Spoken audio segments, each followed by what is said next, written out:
Greetings, ladies and gentlemen. Today is September 8th. We've got the August Players of the Month and a lot more to talk about. Let's do it.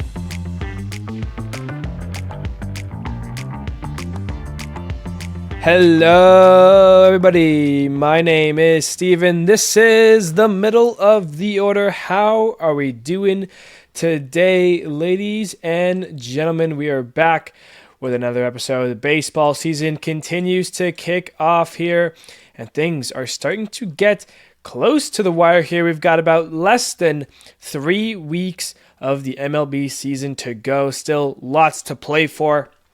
Today's episode, of course, we're doing the August Players of the Month, so we're going to start there and work our way through the weekend because a lot happened and there are some things to talk about for sure. So with that being said, let's jump into the AL Players of the Month for me. What I think the best players of the month were in the AL. We're starting with the catcher position. We're going to the Athletics. Shea Langeliers, 284 average, 11 home runs, 22 RBIs, and a 968 OPS. The A's have so many good players. If they can get some pitching, I think they could be a real threat next year, maybe even, definitely next year, but we'll see because we've seen a lot of rookies and young kids come up and they've performed really well. Langeliers, one of the top catchers in the league. At first base, we're going to Kansas City for Vinny Pasquantino, a 231 average, 10 homers, 29 RBIs, and an 850 OPS. A very solid month for him. At second base, how about Brandon Lau, 226 average, 9 homers, 20 RBIs, and an 822 OPS. I believe across both of the AL and NL, that's the last of the 822s or the 800 OPSs. Everyone else was a little bit better than these two, but that's just the way it goes. Sometimes Lau leading the AL there. At third base, Lau's teammate, Junior Camaneros, over 40 home runs on the season, but this month was fantastic. A 262 average, 12 homers, 23 RBIs, and a 944 OPS. Absolute stellar stuff from the third baseman, one of the futures of the Tampa Bay Rays. Over at shortstop, we're going to Toronto for Bo Bichette, now leading the league in hits, a 367 average, only 3 home runs, but drove in 19 RBIs for a 948 OPS. He had a stellar month. He's had a stellar second half, really. He's caught on fire and has been a huge contributor as to why the Jays are still first in the AL East. Over on the outfield side of things, the Royals' new acquisition from the deadline, Mike Yastrzemski, leads the way in the outfield. A 268 average, 7 home runs, 13 RBIs, and a 976 OPS. Pretty good month to start your tenure with the Royals if you're Yastrzemski. Moving over to Texas, Wyatt Langford, a 287 average, 5 homers, 14 RBIs, and 945 OPS. And staying in the AL West, we have Julio Rodriguez, a 321 average, 7 home runs, 22 RBIs, and a 944 OPS as the Mariners try to chase down the Astros and try to stay away from the rest of the people in the AL coming for that last spot. For the starting pitcher of the month, we went with Trevor Rogers from Baltimore. He has had a kind of breakout season, one of the bright spots on an Orioles team that has definitely struggled this year. A 4-1 record, 42 innings with 41 strikeouts. Pretty fantastic stuff there. A 1.29 ERA. So lovely stuff from Trevor Rogers. When you take a look at the rookie of the month here, Nick Kurtz was definitely a viable option, but we went with Roman Anthony because of how strong his month was with the Red Sox. A 304 average, 6 home runs, 13 RBIs, and a 910 OPS. Boston's definitely feeling the effects of losing him on the IL. We'll see if they're able to rebound with the rest of the month, but he definitely had a strong August. And for the special/DH, I just went with Bobby Witt Jr. Because he's had a very solid month all around. 330 average, 5 homers, 16 RBIs, and a 943 OPS. He's one of the leading factors, of course, as the Royals try to chase down that wild card spot. So those are, for me, the American League Players of the Month for the month of August. We'll move on now to the NL players of the month in my mind here, and we're going to start again with catcher William Contreras. A slow start to the season, but definitely has turned things around late, because that's exactly what the Brewers need. More hitting. A 279 average, 9 homers, 24 RBIs, and a 920 OPS for him as he tries to get off to a end of the year strong finish to help the Brewers claim first place overall in baseball. At first base, we got Freddie Freeman, of course, Dodger, and a superstar for the league the last decade. 310 average, 7 homers, 20 RBIs, and 993 OPS. At second base, we got Bryce Terang from the Brewers. Makes sense. Brewers are the best team in baseball. They'll have players of the month. A 343 average, 10 homers, 24 RBIs, a 1.093 OPS for Terang. He had probably one of the best months among all baseball players this month. He definitely kind of led it all, and we'll soon see that what that means for him going forward here. At third baseman, Rafael Devers, not for the Red Sox now, but for the Giants, which is why he's on the NL side. A 291 average, 9 homers, 20 RBIs, and 989 OPS. Can the Giants make a late push for the wild card? What a story that would be for San Francisco. At the shortstop position, New York Mets own Francisco Lindor, 350 average, 6 home runs, 17 RBIs, a 997 OPS. I feel like this guy, ever since he went to the Mets, I feel like he's slightly been underrated. Maybe because I don't see him as much anymore, and I don't, watch as many Mets games as I do other teams' games. But Lindor, man, he's a stud, man. Always and has been. In the outfield, Brenton Doyle, a 344 average, 7 home runs, 22 RBIs, 1.027 OPS. He always has 1 month each season he's been in the league where he just kind of pops off for the Rockies. It was this month here. For the next one, Juan Soto from the Mets, 277 average, 10 homers, 22 RBIs, a 1.009 OPS as he and Lindor try to keep the Mets in that third wild card spot. And then how about Corbin Carroll? He's one of my favorite players in the league right now. A 292 average, 8 homers, 21 RBIs, and 985 OPS. Corbin Carroll doing Corbin Carroll things. For starting pitcher, Freddie Peralta was absolutely dominant this month. He's been dominant all season, but this month specifically, 4-0 record, 0.32 ERA, only gave up 1 or 2 runs in 28 innings and 34 strikeouts. Phenomenal stuff there from the team that's in first place, believe it or not. For the rookie of the month here, we got a new one, name that you are now familiar with, but weren't, a month and a half ago. Jacob Marcy's come up for the Marlins, and he has been sensational. He had a 352 average, 4 home runs, 25 RBIs, a 1.059 OPS, one of the top 5 players this month. By the way, he had 11 doubles, and when you add his triples, that's 18 extra base hits. Phenomenal stuff from Marcy here, although he has been a little bit struggling to start the month of September. For special / DH, Ohtani had a 1. OPS. He was fantastic. But how about Kyle Schwarber's month? Because what he did isn't talked about enough. A 279 average, nothing special there. 12 home runs is a lot. How about 33 RBIs driven in? He's been a huge factor for the Philadelphia Phillies here. 920 OPS for him.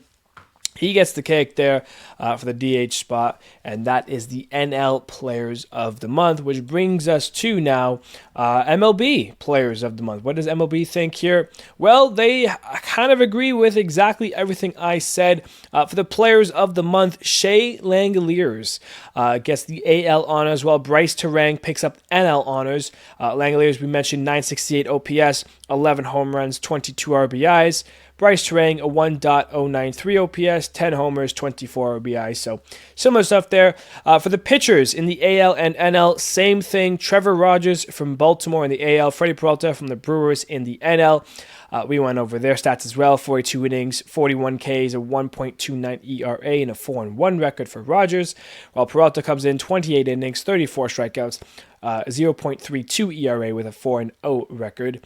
For the rookies in the AL and the NL, same thing. Roman Anthony, 909 OPS, 6 homers, and 13 RBIs, while Jacob Marcy, 1.058 OPS, the 18 extra base hits, the 25 RBIs, and sensational month from him.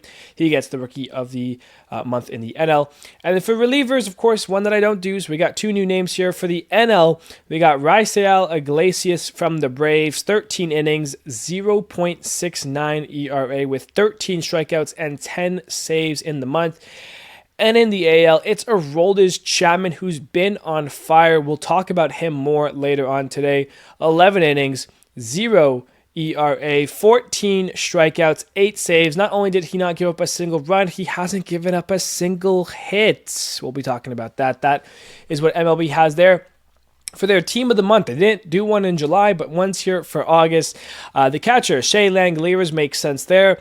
First baseman, Freddie Freeman. Second baseman, Bryce Terang. Third baseman, Junior Caminero. Shortstop, Francisco Lindor. The outfield has Brenton Doyle, Jacob Marcy, and Juan Soto. For the DH, they went with Giancarlo Stanton. I didn't see him anywhere when I was doing my picks for August, so I'm not sure what his stats looked like for the month. Starting pitcher, Freddie Peralta, and relief pitcher, Aroldis Chapman. So very on brand with what I've said here outside of Stanton. Across the board here, and those are your August Players of the Month from myself as well as MLB, which brings us to our series recap. Dodgers and Orioles lead us off here. Freeman gets a home run to tie the game in the 6th, but it's Samuel Basallo getting his first career walk-off, his first career home run at Orioles Park. It's a walk-off home run, 2-1 Baltimore. They win that one. Yoshinobu Yamamoto pitches a dime. He was 1 out away from the first no-hitter of this year. He gives up a home run to Jackson Holliday, and then, oh no, Blake Treinen, a double, a hit by pitch, a walk, and then a walk scoring a run. In comes Tanner Scott, Emmanuel Rivera, a 2-run walk-off single. Baltimore was 1 out away from being no hit. They walk off the Dodgers on back-to-back nights, 4-3 for the win. Ohtani says, enough of this, guys. He gets a 2-homer game. He went back-to-back with Mookie Betts on that second one. That ends the Dodgers' 5-game losing streak to teams like the Pirates of Baltimore, 5-2 Dodgers.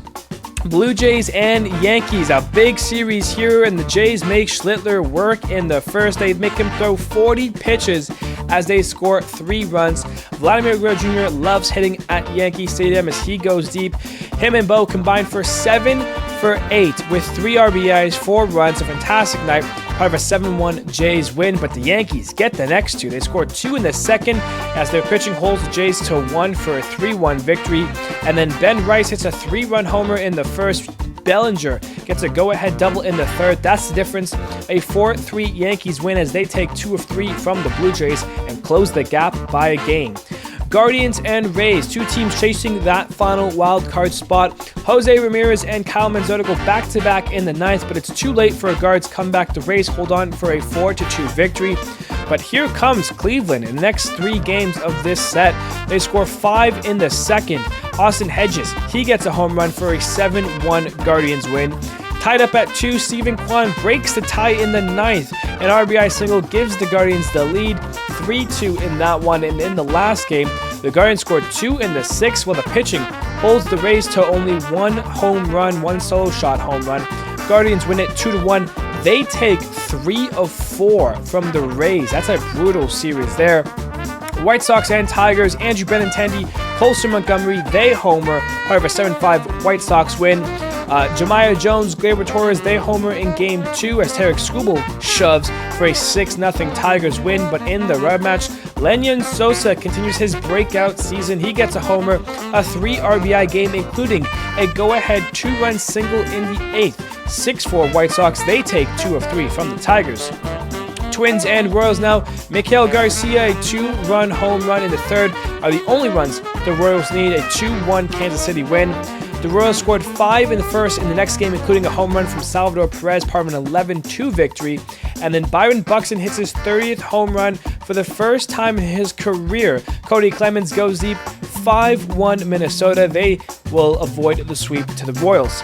Astros and Rangers, this is a big series. This one going into extras thanks to Carlos Correa, who hits a game-tying 2-run homer in the 8th. It took a while, but in the 12th inning, the Rangers would get the walk-off finally. Dustin Harris, a double, 4-3 Texas in Game 1, but the Astros come out banging. Walker and Yordan Alvarez hit the home runs. Astros pile on late, 8 runs in the last 2 innings in this one, 11-0 Houston. And in the final game, Jake Berger hits his second 2-run home run of this series. That's the difference in this one. A 4-2 Rangers win to take 2 of 3 from the Astros. A's and Angels. The A's scored 7 in the 3rd. JJ Leday goes deep in this one, as well as Lawrence Butler later on. 10-4 A's. Colby Thomas homers, Nick Kurtz homers, JJ Leday homers, and how about Carlos Cortez getting his first career MLB home run as the A's blow out the Angels 17-4. And in the final game, Joe Adell hits his 35th home run of the season. He's had a fantastic year and helps the Angels to a 4-3 victory to avoid the sweep. Mariners and Braves. The Braves break the tie in the 8th inning in the first game with 3 runs for a 4-1 victory, but the Mariners unlock the home run hitting ways in the next 2 games. Julio would hit 2 home runs in the second game. Eugenio Suarez goes deep. Josh Naylor goes deep. The big dumper Cal Raleigh hits his 52nd homer, part of a 10-2 Mariners win. And in the other game, it's Jorge Polanco going deep. It's Josh Naylor getting another home run. The big dumper gets another home run, his 53rd of the year. And Suarez hits not 1 but 2 home runs, so he gets 3 in the series, 2 in the last game as the Mariners blow out the Braves 18-2 as they take 2 of 3 from the Braves. They take 28 runs to 4 in those last 2 games. Pretty insane stuff for Seattle. Phillies and Marlins. Max Kepler, Brandon Marsh, Harrison Bader, and Bryson Stott. 4 Philly home runs, part of a 9-3 Philadelphia win. Bryce Harper gets a 2-run homer in the first to set the tone in Game 2 for a 4-2 Phillies win. And then Otto Lopez, a man on the mission, does it himself. A 2-homer game, 4 RBIs for a 5-4 Marlins victory. They avoid the sweep to Philly. Nationals and Cubs. The Cubs go home run hitting crazy as Swanson, McGuire, Horner, and Happ all go deep in an 11-5 Cubs win. Dalen Lill hits a home run to break the tie in the difference in this one as the Nats take a 2-1 victory to even up the series. And in the last game, the Cubs in control as Carson Kelly hits a 2-homer game, but they blow it as they allow 5 runs to score in the 9th. Robert Hassel homers to make it a 1-run game, and then Josh Bell, a pinch hit bomb for a 3-run shot. 6-3 Nationals. They take 2 of 3 from the Cubs. Alaska, yikes. Mets and Reds, a big one for the NL Wildcard. Vientos goes deep, but the story here is Edwin Diaz pulls a Houdini act as the bases are loaded with no outs. He strikes out 2 and gets the ground out for the save. How about Edwin Diaz for a 5-4 Mets victory? Sal Stewart hits his first career MLB home run. Matt McClain and Austin Hayes also goes deep in this one, part of a 6-3 Reds win. And in the rubber match, the Mets hit 2 solo shots from Brett Beatty and Juan Soto, but that is not enough to get the comeback win. The Reds hold on thanks to Hunter Green. 3-2 the final. They take 2 of 3 from the Mets, get a game back in the wild card. Brewers and Pirates, it's all Milwaukee this series. Jake Bauers, a 2-run single in the first game for a 5-2 victory. He homers alongside Jackson Chourio in the second game for a 4-1 Brewers win. And then Jacob Mizorowski dominates the Pirates as the Brewers score 9 runs in the first 3 innings, part of a 10-2 Milwaukee win as they sweep the Pirates easily. Giants and Cardinals now, 2 teams potentially still in the hunt. Devers homers, Adames homers, 4 runs in the 4th. The Giants take an 8-2 victory over the Cardinals, who come back in Game 2 as they score 3 runs in the 9th to go from 2-0 to a 3-2 walk-off win. Jordan Walker, a 2-run double. The Cardinals take that one 3-2. And in the last game, the Cardinals scored 4 in the 5th. Giants score 3 in the 6th. All the scoring happened in the 2 half innings as the Cardinals take a 4-3 victory to take 2 of 3 from the Giants. Padres and Rockies. Hunter Goodman gets a home run as well as a 2 RBI game for a 3-0 Rockies win as Freeland dominates the Padres. But the Padres come back. Tatis he would get a home run to cap off a 6-run second, and the Padres would add 4 in the 5th just to be safe, and it was kind of important they did so. The Rockies almost came back 10-8 San Diego in that one, and then it's Machado, it's Merrill, it's Sheets, it's Laureano. 4 Padre home runs lead them to an 8-1 victory, and the series win over the Rockies. They take 2 of 3. And lastly, the Red Sox and the D-backs. Perdomo, Vargas, and Carroll all go deep for the D-backs. For Corbin Carroll, it's his 30th of the season. What a year he's had. 10-5 Arizona in that one. The D-backs score 3 in the second and would hold the Red Sox to just 1 as they take a 5-1 victory in the second game. And in the last one, tied up at 4, Nick Sogard. A 2-run double in the 9th would break it open. The Red Sox avoid the sweep thanks to Sogard. A 7-4 Red Sox win avoids the sweep. And that's your series recap. All right, now game of the weekend, and I'm taking you to Baltimore for this game. Oh my God. What the heck was this game? It all starts, well, in the top of the third. Shohei Ohtani grounds out, that gets the Dodgers a run. Top 5th, Mookie Betts gets an RBI single. It's 2-0. How about Mookie Betts again? Top 7, an RBI triple. It's 3-0 Dodgers. Meanwhile, on the other end of the ball, it's Yoshinobu Yamamoto. He's gone through 6 no-hit innings. How about 7 no-hit innings? 8 no-hit innings. He has 10 strikeouts, 2 walks. He had a phenomenal game. He gets 1 out in the 9th. He gets a 2nd out in the 9th. All that's left is a 4th at-bat with Jackson Holliday. Seeing him from the 4th time, he's already over his career high in pitches in MLB. And just everything for Yamamoto. Gives up the home run in the bottom of the 9th. Holliday's 17th home run of the year. Breaks the no-hitter up on the last out the team needed. Out comes Dave Roberts to take him out. The claps are flying out from all over, from Baltimore fans, from the Dodgers fans that have made the trip. Everything, a sensational performance, and unfortunately comes up 1 out short. Blake Trinan enters the game just needing 1 out to secure the win for Yamamoto. Jeremiah Jackson gets a double. Okay, here comes Gunnar Henderson. He's hit by a pitch. When I was at first and second, this game's not over. It's only 3-1. Mountcastle walks.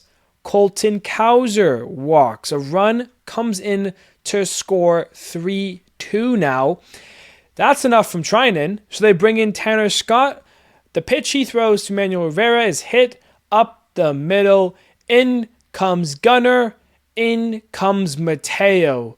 And Baltimore walks it off on the Dodgers. They hand them the 5th straight loss, 2nd on a walk-off, and they go from no-hitter to getting walked off on from Baltimore.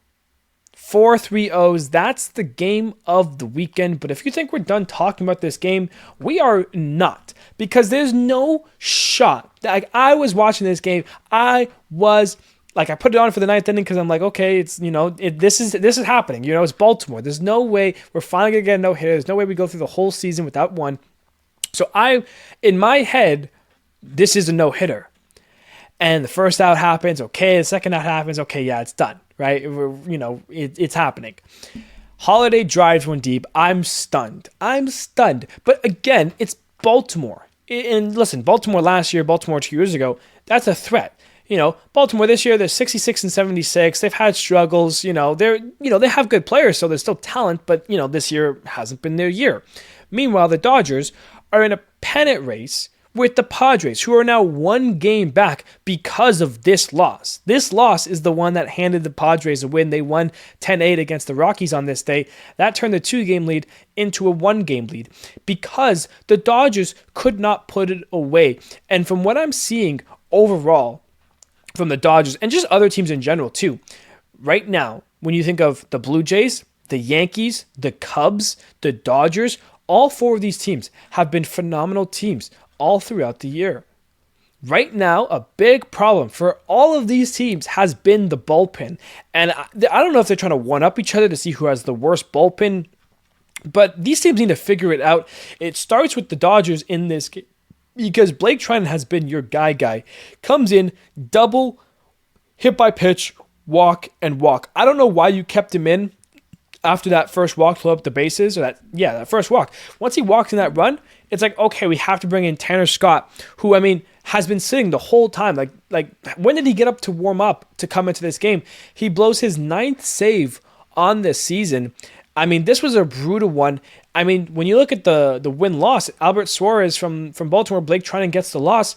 Yoshinobu Yamamoto is nowhere on this list. I feel so bad for him because he pitched one of the best games we had seen this year. And how about the fans that came out to support this one? Like, this was one of those games where you just had to be there for. And I'm still stunned by it. This is probably one of the games of the year. Not because of the amount of offense that we had or the back and forth. It's the fact that Baltimore was able to come back from being no hit to score 4 runs in the 9th because the Dodgers bullpen blew it up. And I mean, that's the kind of stuff that cannot happen as we get down the stretch here. And that's exactly what's happening for the Dodgers, happening for the Yankees, the Blue Jays, Cubs. And I'm sure there's other teams that I'm missing. You know, it's not just them, but I digress. Let's move on here to some more baseball news. We had a Karan break the internet in baseball, and I say break the internet. When I use that term, it's basically all of my different parts of the internet, you know, my F1 parts and, you know, my meme culture and all this other stuff. Everyone seems to be talking about this same thing, or at least have memes from the same thing. If you're not sure what I'm talking about, a game in at Marlins Park between the Phillies and Miami this weekend. A ball was hit, left the yard. You know, fans were going for it. One dad ended up getting the ball, brings it over to his son. They're celebrating, and in comes. And by the way, the dad and the family, they were Philly fans. The lady that came over was also a Philly fan. She came over yelling at this dad, saying that she had the ball and all this stuff and blah, blah, blah, blah, blah. Dad de-escalates it by giving her the ball. She's all fucking happy-dappy, whatever. All the fans in that area start to boo her. They hate her. So many different videos and angles of this incident have appeared online. You hear what she says and the whole thing. Apparently, she's a teacher, or at least she was a teacher, because the internet does their thing. She is now fired from her job, because what kind of teacher takes in the kids for her own personal gain? That's the crazy stuff there. Don't worry, though. The kid got everything and more. Marlins hooked him up with a nice little package there. Apparently, it was his birthday, or at least they were celebrating for his birthday, which was coming up. After the game, Harrison Bader, who was the Philly player that hit the home run, gave him a signed bat, got to meet him and everything. And, you know, obviously the kid's getting all his praise and his love. The dad's getting love for the way he handled the situation. You know, crazy lady comes at you.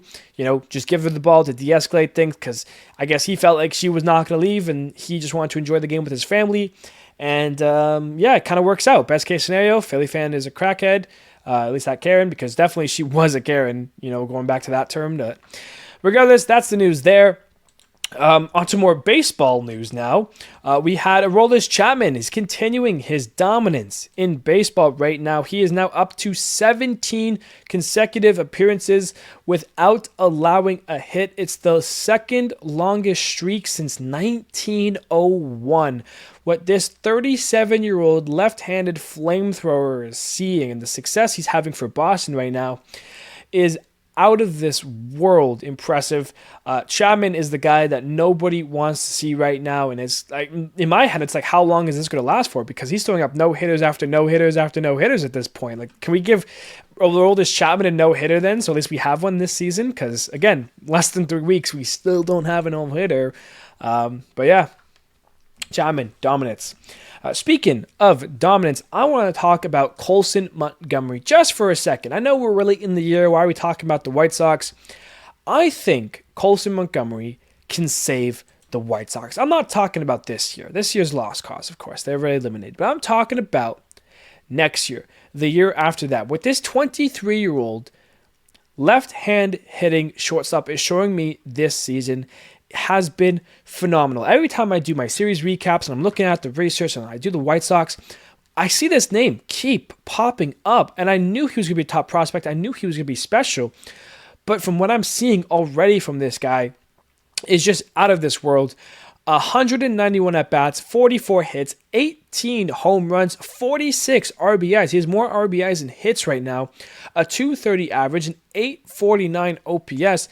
And remember, he got called up, middle through the season here. right? He's played 53 games and has a 2.6 WAR at the age of 23. That's phenomenal. Has 5 doubles, has a triple, but 18 home runs. The power is there. That's what's really incredible about this kid. And the thing that shocks me, I went on Baseball Reference because I wanted to get this. If he had played at this pace for a full season, a 162 game pace, he would have 8 WAR. He would have 134 hits this year, 107 runs. He would have 55 home runs and 141 RBIs.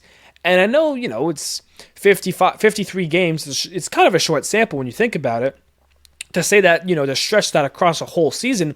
But let's say it was a whole season. Montgomery, 8 WAR, 55 home runs, 141 RBIs.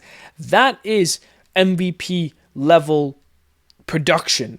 And I mean, yes, it's one guy. We've seen the Angels have an MVP type player named Mike Trout who won 3 MVPs and took his team to no postseasons. That could be the case for Montgomery. I have not seen a shortstop break out the way I have with Montgomery here. And I think right now, maybe Nick Kurtz and Jacob Wilson and some of those A's players have run away with the Rookie of the Year. I think Montgomery deserves 3rd place at this rate. If he goes with the rest of September the same way, if he finishes the season with 25 home runs, that's very impressive for what was maybe 70 games on the season. So Colson Montgomery, remember the name. This guy is going to be him next year. And for the rest of his career, I think he's going to have a phenomenal career. I bought so much stock in this guy. He is him. Last thing to talk about here is the AL Wildcard race. There's some drama now because it's really heating up here. If we go across it, we'll talk about it in the standings check as well. But I just wanted to mention Seattle, Texas Rangers, Kansas City Royals, and Cleveland Guardians now. 4 teams, 1 spot. It's a 2.5 game difference between the Mariners, who hold the spot, and the Guardians, who are 2.5 out. And thanks to the Guardians, they took 3 or 4 from Tampa, who is now a game under 500. They're now 4 games out. So they turned a 5-team race into a 4-team race, but Tampa Bay could easily just win 5 in a row and be back in that race, kind of. So 4 or 5 teams, but it's a real race right now, heating up in the AL wildcard. So tune in for that, because it's gonna be good here as we get now into our hot and colds for the week here. Bo Bichette is our hot, 9 for 19, 4 doubles, 2 home runs, 7 RBIs, 6 runs, 4 walks, a 1.542 OPS. He is joined by his teammate Vladimir Guerrero Jr., 14 for 25, 3 doubles, 2 home runs, 5 RBIs, 8 runs, 3 walks, a 1.527 OPS.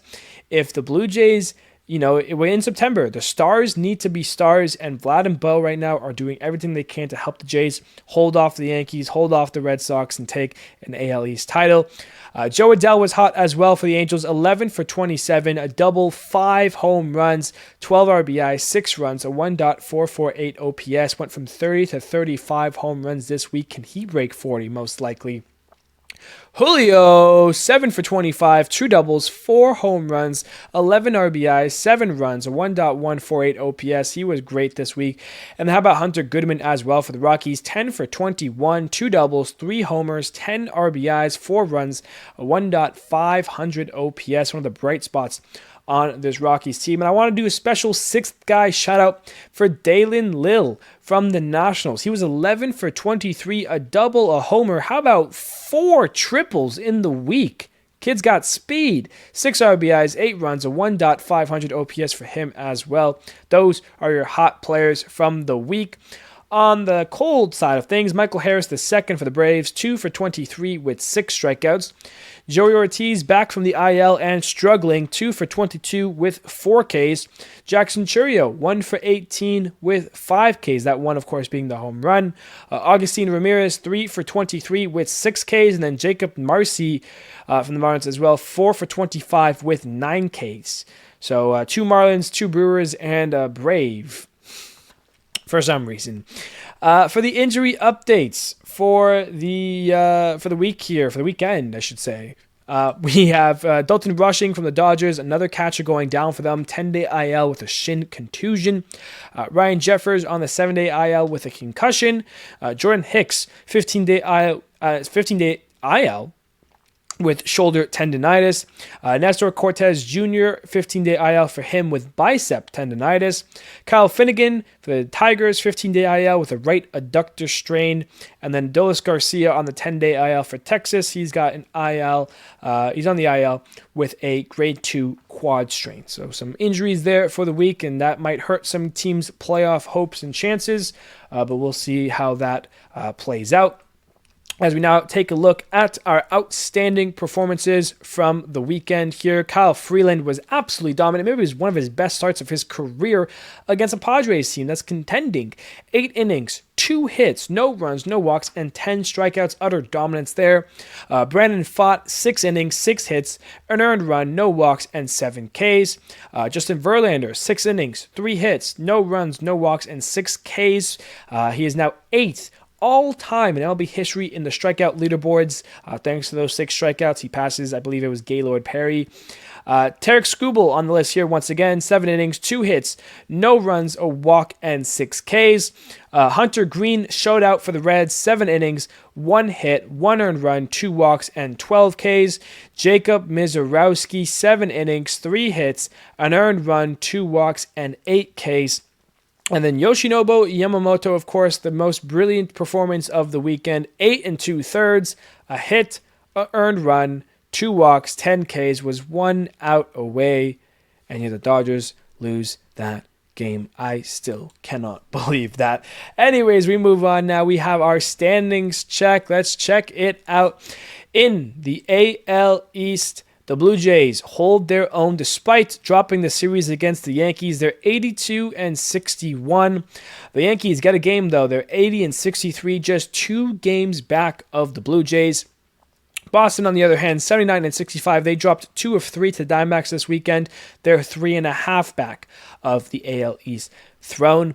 In the AL Central, it's kind of getting to that point where it is only a matter of time. The Royals, they're playing okay baseball, but it's not going to be enough to chase down the Tigers, who are 82-62, half a game out of the Blue Jays for first in the AL as a whole, with an 8.5 lead over the Royals for second. So Tigers looking like they will be a lock now for the AL Central. For the AL West, the Astros still holding their own, 78-66. You'd like to see a bit more of a push, though, from the Astros because the Mariners trying to do what they can. They've been struggling, but take 2 or 3 from Atlanta. They're 2.5 back of the Astros now. Meanwhile, Texas, they're chasing down a wild card spot. They could maybe still be chasing down the division, 74-40. They're 7-3 in their last 10, only 4 games back of the Astros. So the ball's in Houston's court to, take this series, but they're going to have to do it manually at this point because Mariners are playing, Texas is playing. They will chase the Astros, so they need to get their wins. For the NL East, the Phillies, 7-3 in their last 10. They're staying away from the Mets, doing a good job of it. They're 83-60. It seems like at the pace we're at now, the Phillies will be the guaranteed second seed because they're about 6 games back of the Brewers still, and the Mets are 7 games back of them. They're at 76-67, so still ways to go for New York. Speaking of the Brewers, they're still the best team in baseball, the best team in the NL. They're 89-55 on a 3-game winning streak after sweeping the Pirates. They're 1 win away from 90. Could the Brewers get to 100? Very likely at this point, potentially. They have a 7.5 game lead over the Cubs, so it seems like they will eventually lock down that Central as well. The Cubs 81-62. The Cubs have been a great team. They're 5 games up on the line. It just sucks they're in the division where they're 7.5 back of the Brewers. And then on the NL West side of things, the Dodgers, 79-64, 1 win away from 80 wins. Both the Dodgers and Padres have been struggling. Meanwhile, the Giants and Diamondbacks have been playing great. The Dodgers and Padres in their last 10, 3-7. The Giants and Diamondbacks in their last 10, 7-3. That's a difference there. Thanks to the no-hitter gone wild game for the Dodgers, Padres win that one. They're now a game back of the Dodgers. They're 78-65. Is it too late for the Giants and the Diamondbacks? Most likely, yes, but maybe not for the wild card. But Dodgers and Padres, they need to figure things out. The Padres were on a 5-game losing streak before winning the last 2 against the Rockies. Meanwhile, the Dodgers were also on a 5-game losing streak because they got swept by the Pirates and then lost 2 of 3 against Baltimore. And of course, the other one being the one that they had a no-hitter in and went out away from. Like, I still cannot believe that. That is what the divisions are saying right now. It's Blue Jays, it's Tigers, it's Astros, it's Phillies, it's Brewers, and it's Dodgers. The Dodgers division, the Blue Jays division, and the Astros division are the 3 that are the most in danger. Meanwhile, the Tigers, Phillies, and Brewers are the 3 that feel the most confident that they'll be able to hold their own. We take a look at the wild card really quickly. The Yankees, 5 games up on the line. They've been playing great baseball recently, handling both the Astros and the Blue Jays in a series. So good stuff there from the Yankees. The Red Sox, they're 3.5 up on the line, so still holding their own, but have definitely felt the problem with Roman Anthony not being in the lineup. Their win yesterday against the Diamondbacks, that was their first win without him being in the lineup. Mariners 75-68, they still hold the line currently, but don't look now. Again, Texas, 1.5 back. Kansas City, 2 games back. Cleveland, 2.5 back, and you want to throw the Rays in there still? Sure. 4 games back are the Tampa Bay Rays. 4 teams chasing Seattle right now. The AL wildcard is going to be good. On the NL side, the Cubs, 5 games up on the line. We mentioned that. Padres, 2 games up on the line. They've won the last 2, while the Mets dropped the last 2 to the Reds. So that kind of opens the door a little bit here. You have 4 teams here who are all just 72 and 71, 72 and 72. The Reds, Giants, Diamondbacks, and Cardinals. The Reds and Giants are 4 games back. They're 72 and 71. The Diamondbacks and Cardinals are 4.5 back. They're 72 and 72. My hope is that one of these teams will get hot and take it over. Because what we can't have is the Cardinals taking 2 of 3 from the Giants, and then the Giants are taking 2 of 3 from the Diamondbacks, and the Diamondbacks are taking 2 or 3 from the Cardinals. Like, they're all going to just play 500 baseball against each other, and it's just not going to be fun. One of these teams needs to get going, get hot right now. The Diamondbacks and Giants play a series this week, and I want one of these teams to sweep. Preferably the Diamondbacks. That's the team I would cheer for. Again, Corbin Carroll. Love Corbin Carroll. But one of these teams sweeps, so one of them gets away from the wild card, and one of them gets closer to the wild card. That's what we need. We need, of these 4 teams, 1, maybe 2 if we want more fun.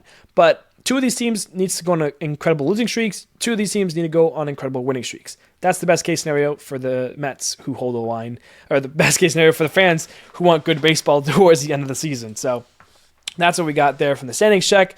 Episode running long here. We still got a couple things to do, including the upcoming series. We just kind of gave you a little bit of a spoiler here, but we will continue it on here.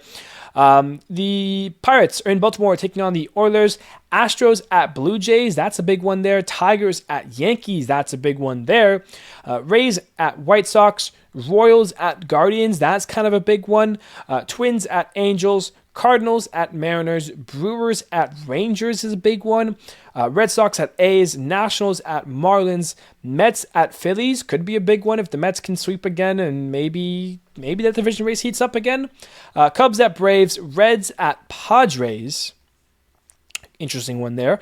Rockies at Dodgers, and then the Diamondbacks and the Giants. We mentioned that one as well. Kind of a big one. There's some big series this week. Some potential, playoff implication series. And the one for me that stands out the most is the Astros and the Blue Jays, of course. First in the AL East versus first in the AL West. Blue Jays first in the AL. Astros third in the AL. We've had Yankees and Astros. We've had Yankees and Blue Jays. Now we have Astros and Blue Jays. The Astros are 4.5 games back of the Jays for first in the AL as a whole. And this is a big series because, the Yankees play the Tigers, Mariners, they're playing the Cardinals. And when you look at the division leads, as I mentioned earlier, these 2 divisions are the ones that aren't safe right now. The Jays have a 2-game lead over the Yankees. The Astros a 2.5-game lead over the Mariners. So let's just say the Mariners sweep the Cardinals and the Yankees sweep the Tigers. One of these teams, if they get swept, that's a division change. So it is a big series as a whole for the AL, but also for the specific divisions of these 2 teams. These teams want to win right now, Jays and Astros. When you look at the probable pitchers, We have a bunch of TBDs listed, except for Game 1, which of course is tomorrow. Both these teams have an off day today. Luis Garcia is scheduled to make the start on Tuesday. He's gone 1-0, a 4.5 ERA, making his second start coming back from his Tommy John IL surgery. So that's going to be the wild card there for the Astros potentially. Although it's CBDs, the most likely scenarios for the Blue Jays would be Jose Barrios, Shane Bieber, and Kevin Gausman throughout the 3-game series. Potentially Eric Lauer. For the Astros, for the Game 2 and 3, you're most likely expected to see Jason Alexander and Christian Javier. Potentially, though, Hunter Brown. Maybe they move him up a start just because the Blue Jays are a much more competitive team than the Braves are, who the Astros would face over the weekend set. So expect Barrios, Bieber, Gausman. Expect Alexander and Javier. You know that you'll see Luis Garcia. But this is definitely going to be a great series, which brings us to the last part of the episode. Here are magic numbers. Who is going to take it home? In the AL right now, the clinching magic numbers, the Tigers and Blue Jays both sit at 11. The Yankees are at 13. The Red Sox are at 14. Astros are at 15. And the Mariners are at 18. We have 18 to 20 games remaining. So they're still, as I said, just under 3 weeks. For the NL clinching teams, the Brewers, magic number is down to 3. It's a very likely chance that by the next episode on Friday, the Brewers will be the first team to clinch a postseason berth. The Phillies' magic number is down to 9. They are, currently making the workaround. By this point next week, maybe the Phillies have joined the Brewers. Cubs are at 11. Dodgers are 13. Padres are 14. And the Mets are 16. Again, 18 to 20 games left on the season. For the losing magic numbers, the Nationals are the next team to get eliminated. Their magic number is currently sitting at 3, or their losing number is sitting at 3. Pirates sit at 7 alongside the Twins. The A's are at 8. The Braves are at 8. The Oilers are at 10, as well as the Marlins. And the Angels are at 11. So those are like the next wave of teams here to be eliminated across what seems like maybe a week and a half here. Again, 18 to 20 games is not a lot of time left remaining. As the September baseball pennant chases continue to heat up, ladies and gentlemen, that is going to do it for us here today. Boy, oh boy, what an episode. What a weekend. A lot of crazy games. A lot of meltdowns and just big, blunders across the league here. Bullpens need to show up from these playoff teams here. We're going to get some clinches coming up this week. It's a very exciting time, and I say clinches, but it's mainly going to be just the Brewers. But once that first clinch happens, it really is, hey, let's go from here. Let's run it down. We have 18, 20 games. I've mentioned that 3 times in the last minute here. On Friday, it'll be 15 to 18, and then it'll be 12 to 15. It really is going to start shrinking and shrinking and shrinking each and every week and weekend here. So, it's go time for the teams who are currently in the chase, and that means even better baseball for all of us. Ladies and gentlemen, I appreciate you all. Thank you, everybody, so much, and I will see you on Friday.